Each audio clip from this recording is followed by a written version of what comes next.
What's your name? My name's Joe. Tony. Nice to meet you, Tony. Tony Charlie. Let's go. Let's do this thing. Blow this popsicle stand. All right. I think this is the last day that I'm going to be able to be here this trip, so. Where are you guys from? Vandalia, Illinois. Illinois. I Yep. said that intentionally to annoy you. Yeah, that's annoying. All right, what year of T are we running around in? This one's a 1914 Model T. Older one. Model T is made from 08, 08 to 27. 27. You knew that already. Yeah. 14 was the first year of what? Do you know your Model T history? Probably not good enough. All right. Something moving. Assembly. Assembly line, yeah. Assembly line. Well, yeah, I would have been. I'm a part of it. Can't spring trivia questions on me. That's not All fair. right.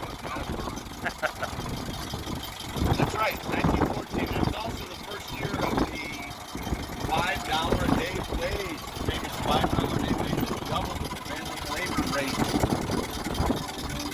And let me just tell you, there's a lot of people ticked off at Henry about that. All their car companies for sure. And then Wall Street wasn't too happy with them either. That was a way to retain workers. They all followed suit. Well, they did. Had They much had choice. to. They had to.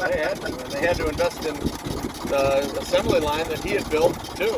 He was ahead of the curve on that.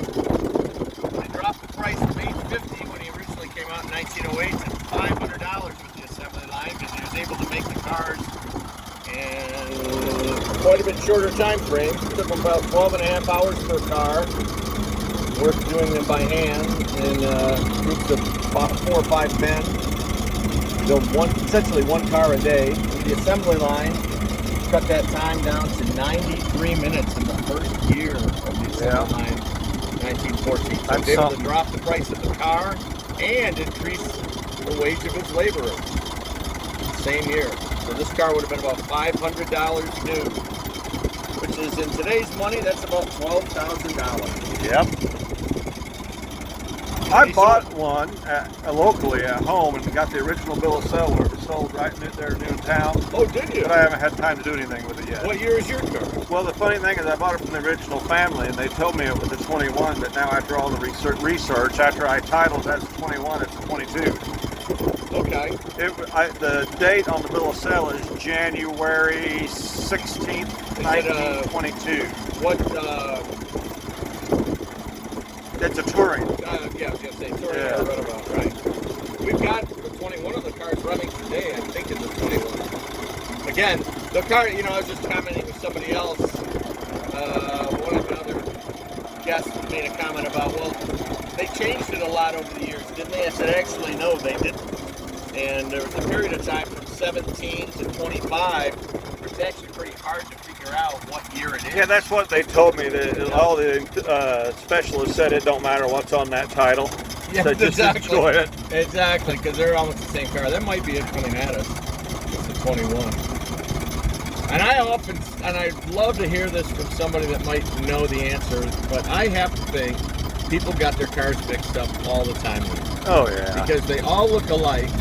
And there's a good series of years where they look alike. And, these keys, there's about, well, this is a little bit different than 14, but the later ones had a key that would fit into multiple other Model Ts. It was not unique for that car. Yeah, this one's considerably different than mine as far as the dashboard. Yep. And he told me he had the original brass key with it, but he never did find it. And you have an amp gauge on yours, most likely. Yep, I do. So, yeah. So, anyway, 14, they made about 300,000 Model Ts that year. For $500 a piece. And then get this, Henry Ford made so much money that year on Model Ts. 300,000, by the way, was more cars than the rest of the industry combined, meaning over 50% of the market. Oh, yeah.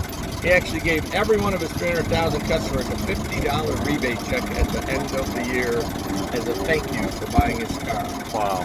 And I don't think there'd be too many companies doing that today. 300,000 that year, about $500,000 the year after that, almost 700,000 in 1916. By 1920, he's selling 1 million cars a year. Lowers the price again in 1923 to $290 for a touring car, $260 for a runabout. I tell you what's sad is how many negative things people say about Henry Well, Ford. there's a lot good that he did too. But they just don't realize Yeah. what, I mean, he built the middle class single-handedly Yeah, that's right. to That's start right. with. That And then $5 he a day wage. did so much charity, Mhm. you know. That $5 a day wage helped create the middle class. That's exactly right. And not to mention the car itself.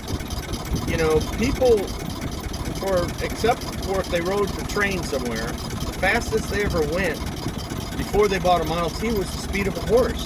Oh yeah. You know, Henry grew up on a farm near here. We're about 10 miles from downtown Detroit.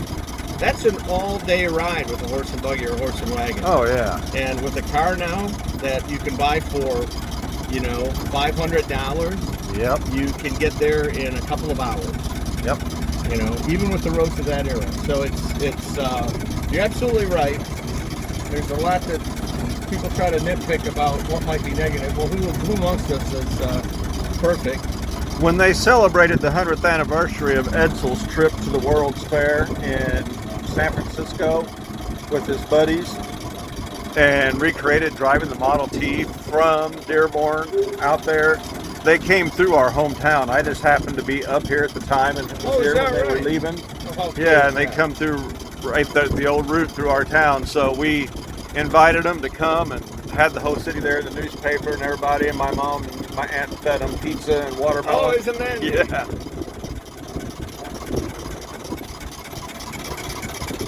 All right, fellas. I think you guys might be the last ride of the day. Well, we're getting up there. Yeah.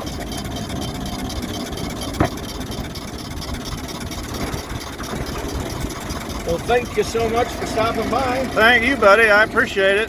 No problem. We will see you in September. Sounds good. I'll be here. All right. No doubt.